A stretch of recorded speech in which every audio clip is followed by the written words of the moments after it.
Don't come to my wed, just watch online, my sister joked. I agreed and canceled the 40K I was paying. The next morning, she wouldn't stop calling in tears.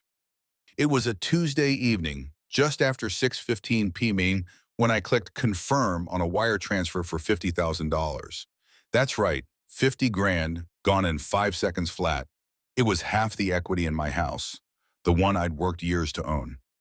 I leaned back in my kitchen chair, the faint smell of burnt toast from that morning's half-eaten breakfast still hanging in the air.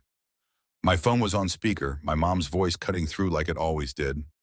Sabine says we can probably squeeze in the orchid wall if we ditch the string quartet. Thoughts? She asked, like I was just a consultant, not the one footing the bill. I tried to chime in. Marina said she wanted the quartet earlier. My sister's voice jumped in, sharp and chipper, like a knife wrapped in a smile. Relax, Fazia. Stay in your lane. Okay? That phrase again. Stay in your lane. Third time that week, as if I'd been anything but helpful. The call ended with a few more passive-aggressive jabs, and I just sat there staring at the transfer confirmation. 50 grand on top of the 20 I'd already sent. Venue, catering, custom napkins, even parking validation. My money was making Marina's dream wedding happen, but somehow I was the one who needed to stay out of the way. Later that night, I was curled up on my couch, scrolling through my iPad when the family group chat pinged. Marina had shared a folder of photos from a brunch shoot for her wedding website. 17 pictures, and I was in two. One, I'm blurry in the background, pouring champagne like some nameless server. The other, I'm cut off mid-shoulder, a ghost behind Marina's silk jumpsuit. The caption read, "So grateful to everyone who made this moment so special." I stared at it for a full minute, my chest tightening. Then a text from Sabine, the wedding planner. Thanks again for the photographer. Fazia, they turned out beautiful. No mention of me in the caption, no trace of my face in the photos. I didn't reply. What was there to say? Thanks for erasing me with style. I set the iPad down and stepped out onto my back patio. The spring air was warm, just enough breeze to make the bushes sway. The porch light flickered, then steadied. I pulled my cardigan tighter and sank into the old wicker chair my dad refinished years ago. It creaked under my weight, honest in a way nothing else seemed to be lately. A full wine glass sat on the table, but I didn't touch it. I just sat there, staring into the dark, letting the silence hum in my ears. For the first time in months, I could hear myself think. I'm paying for this family's celebration, I whispered to no one. Why do I feel like I should apologize for existing? The next few days blurred together, but the sting stayed sharp. I was in my home office, spreadsheets open, wedding expenses staring back at me. Sabine's fees, the 4-tier cake Marina had to have, the linens, the flowers, my name was on every invoice. Then my phone rang. Mom. I let it ring twice before picking up. Hey, I said flat. She didn't waste time. Fazia, Marina's under a lot of pressure. It's her big day. You know how these things go. I stayed quiet. She went on. You've always been the steady one, the logical one. Let Marina shine. You've had your career, your independence. She only has this.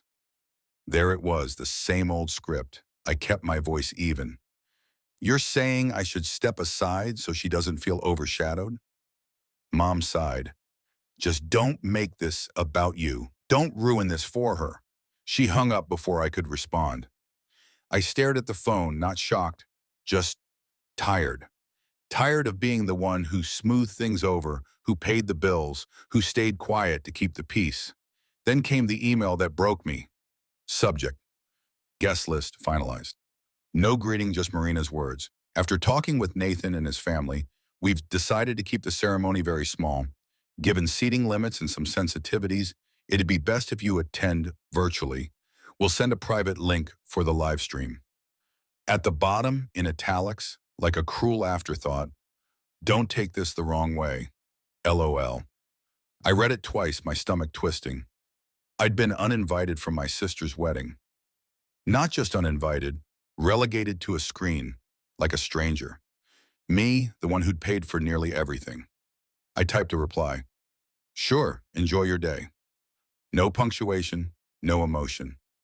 I hit send, closed the laptop, and poured the wine I'd been nursing into the sink. I didn't cry, I didn't scream, but something shifted, permanent and quiet. I crawled into bed, the ceiling fan humming softly. A calendar invite buzzed with the live stream link. I turned my phone face down and switched off the lamp. Sleep didn't come, but a plan did. A plan to stop begging to be seen. The next morning I was up before dawn. No alarm, just that heavy stillness that comes when you're done pretending everything's fine. I slipped on sneakers, grabbed a hoodie, and walked out into the Austin streets. The sky was dark blue, just starting to crack into gray.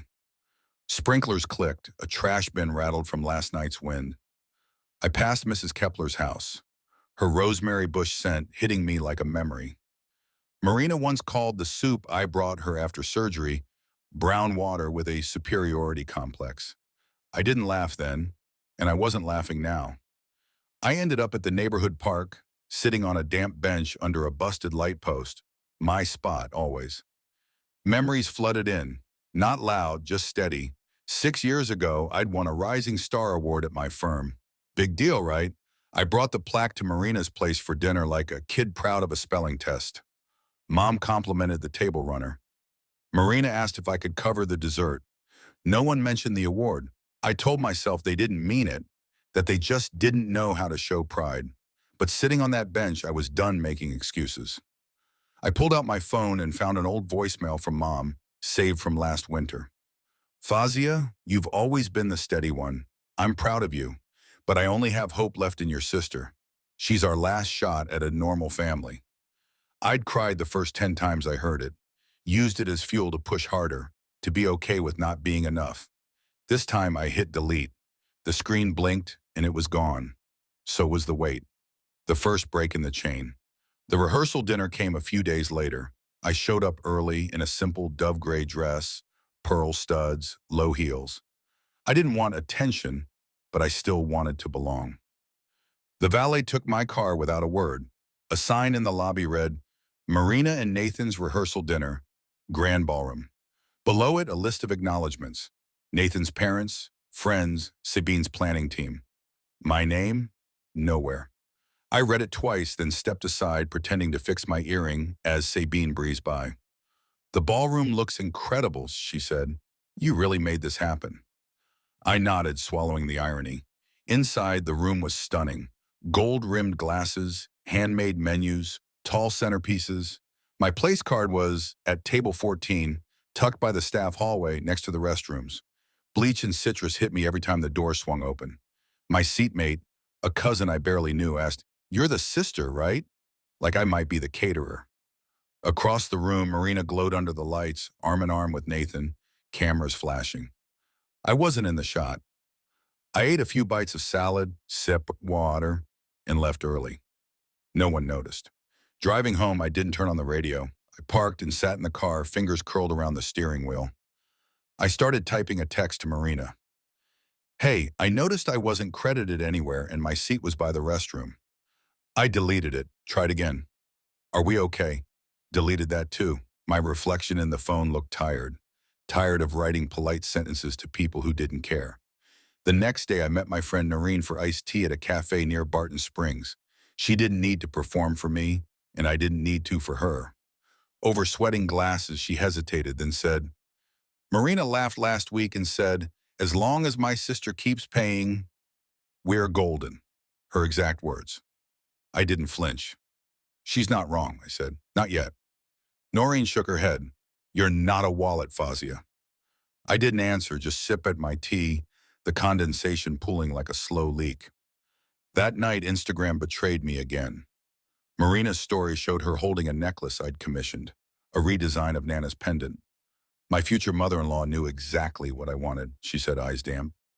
No mention of me. I didn't text her. I went to my laptop, opened the wedding folder, and stared at the contracts. My name on every one. I created a new folder, labeled it, If They Push Me. Every receipt, every invoice, copied over. No tears, just precision. The cocktail reception was the final straw. I wore a lavender dress, understated but elegant. At the venue, the catering staff's uniforms matched my outfit. Same hue, same hemline. A woman at the bar whispered, "Didn't realize the servers were off the clock." Sabine caught my eye, her clipboard in hand. No apology, just recognition. I stayed 20 minutes, then left. At home, I opened my finance dashboard. A $41,000 payment was queued for the next morning. I stared at it, then clicked, cancel. The prompt asked, "Are you sure?" I didn't hesitate. Yes. The next morning, I walked into my bank, handed the manager a folder of contracts, and canceled all vendor payments. "They'll figure it out," I told him when he asked if I wanted to notify anyone. He smiled. "You look different today." I nodded. "I feel different." By Sunday, the fallout hit. A Zoom call with Mom, Marina, Uncle Ray, and Nathan. They didn't ask how I was. Mom started, "Fazia, this doesn't feel like you." Marina, calm and rehearsed, said, "You've always been jealous. This proves it." I unmuted my mic. "I didn't cancel your wedding. I canceled my funding." "You canceled me when you sent that email." I clicked, leave meeting. The silence after was mine, not theirs. Marina called later, panicked. "I messed up. I'll change the seat. I'll thank you. Just come." I stayed calm. "It's not about the chair, Marina. It's about you making sure I wasn't in the picture unless you needed my checkbook." I ended the call. At the venue, chaos unfolded. Vendors stopped. Marina collapsed in the bridal suite, mascara free, hair half pinned. My letter, legal, precise, had done its job. Back home, I sat on my couch, a book unopened, rain tapping the windows. I didn't check Instagram. I didn't need to see the ripple effect. I'd lived the cause. A week later, I left Austin for Denver. No goodbyes, just a suitcase and a plane ticket. I checked into a boutique hotel, unpacked slowly, and sat on the balcony with wine and salmon. A young couple laughed nearby, carefree. I didn't envy them. I just watched, free in my own way. My phone buzzed. Marina's Instagram, now private, framing herself as the victim. I powered it off. I stayed in Denver 2 weeks reading, walking, working remotely. By the 5th day, I didn't flinch when someone asked, "Traveling alone?" On my last night, I nodded at a stranger's friendly gesture and turned back to my book. I wasn't lonely. I was just alone. There's a difference. Back in Austin, I returned to myself. They'll say I ruined the wedding. I say I saved myself. If you're watching this, maybe you're the one holding it all together, the one who's always dependable but never seen. Here's what I've learned. Being reliable doesn't mean you owe anyone your dignity. If you're wondering if it's okay to choose yourself, the answer's yes. Not easy, but yes.